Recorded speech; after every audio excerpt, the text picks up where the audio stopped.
That's me. You're probably wondering how I ended up in this situation. It must have been my lucky day because I found this awesome Blackstone grill just sitting, ready to be thrown out on the side of the road. So I pushed it home. First thing I did was put my propane tank up to it just to check and make sure the burners were working. It was rusted, but all the burners worked fine. I see a lot of videos where people just restore the grill top, but in this case, I'm going to have to restore everything.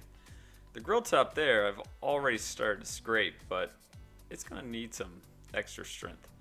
This is a rust off spray that I found that worked okay, but I didn't feel confident putting it on the cooktop.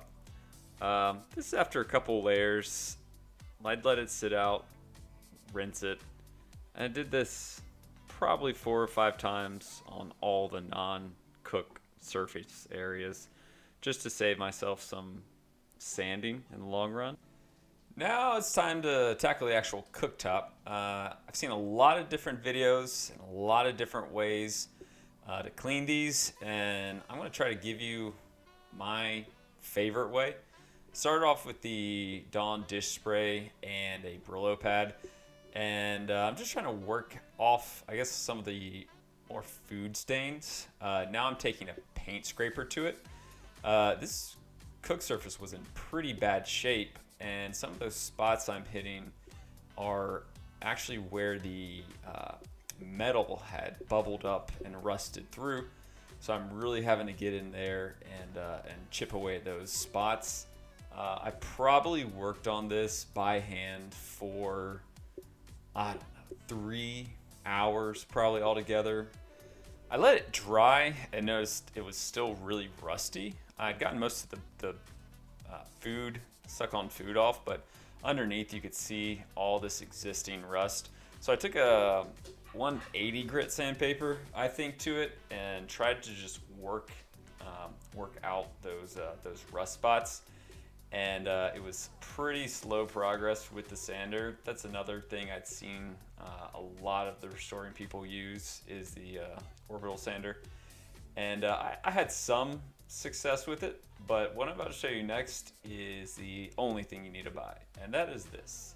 This is a quick strip disc made specifically for pretty much paint removing off of metal.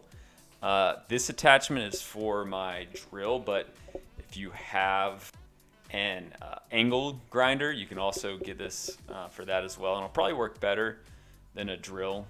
The angle grinder's kind of specifically meant to grind, which is what this is doing.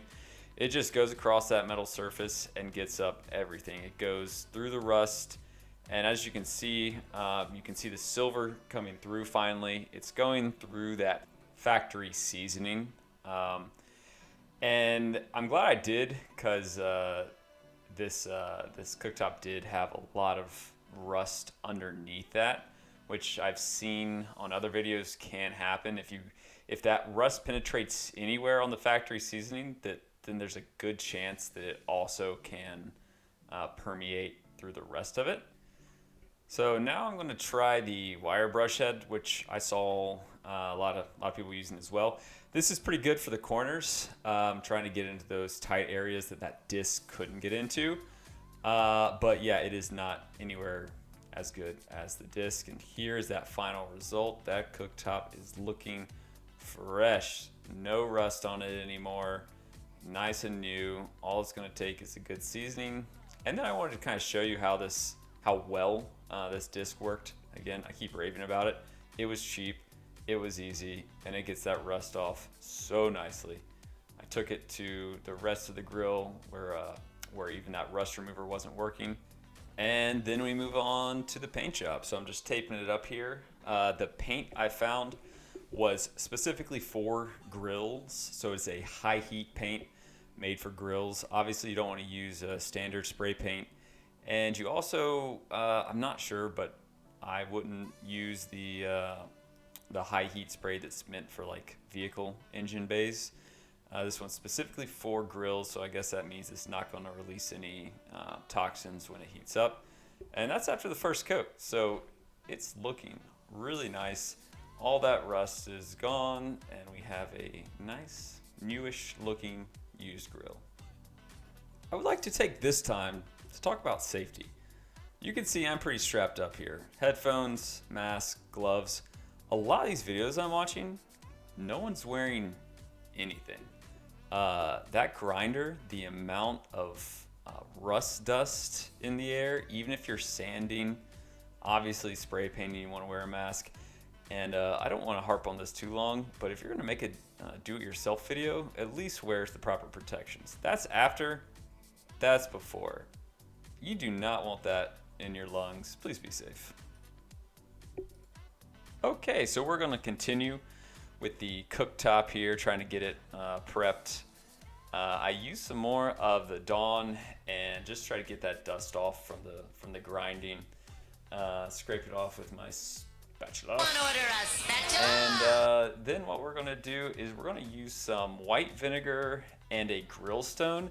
I think the grill stones are just like those pumice stones, like almost like a volcanic ash.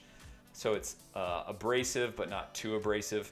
And my goal here is just to keep working it on the surface until I don't see rust anymore. You can see the rust on the stone there really coming off the sides. I'm not too worried about the sides of the cooktop, more so just the surface, the actual cooking surface. So I just go through that a couple times, hit it with that stone.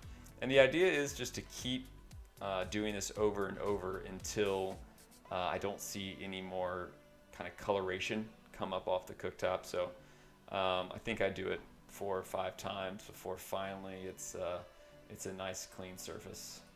And bam, would you look at that? That is pretty much as good as I can get it. Those darker spots, I think it's just some pitting. So what I do now is I turn the gas on, turn those burners on, and start drying it out. And now we start the seasoning process. So I think everyone pretty much has the right idea here using avocado oil. I pretty much got the cheapest one I could find, has a really high smoke point. So I have seasoned several cast iron pans, so I kind of knew what I was doing. Put on a heavy coat and wipe away all the excess. And then I would use the excess and just hit all the sides as well. As you can see, I kind of make sure I polish it out. And I am doing cuts here, so these aren't kind of back to back. There's time between, but I'm just cutting the video. So yeah, you just put it on, wipe it around, wipe off the excess, and then let it sit. And there's kind of, I think this is, I've done it once or twice, but dry away the excess, hit it around, do it again. It's tedious, but it's a lot of fun. And you can really start to see the progress you're making as the grill gets color, starts getting darker. The paper towel's brown, which did concern me because at first I thought that, oh no, maybe that's like rust coming through. But I think it's just the avocado oil kind of burning and turning that brown color. So I just keep doing this process, putting it on, wiping it off. Probably do it for, I don't know, I think it's evening now. I think I do it till it gets dark outside. So 8 coats maybe. I'm just really going ham here. I bought this avocado oil just for this, and I took that surface down to literally nothing. So I really want to make sure that I'm able to put a good protective surface back on this grill top. So maybe it's overkill, but I feel like if you take it down that far, you should build it back. So here it is after probably 8 or so coats. You can see the corners still aren't dark yet. I was doing this on kind of a windy day, so the center of the grill got hot, but I think the corners were lacking. So what I see a lot of people do is they get these handheld propane torches and they just hit the corners. I'd say this is definitely an optional step. I think if the wind wasn't blowing so hard, we would have gotten a nice even heat on the grill. So this may be a little extra, but it looks good. So here it is, finished product, ready to cook on. I think it looks great, but let me know what y'all think. All right, we are at Grayson's Kampai of Tokyo.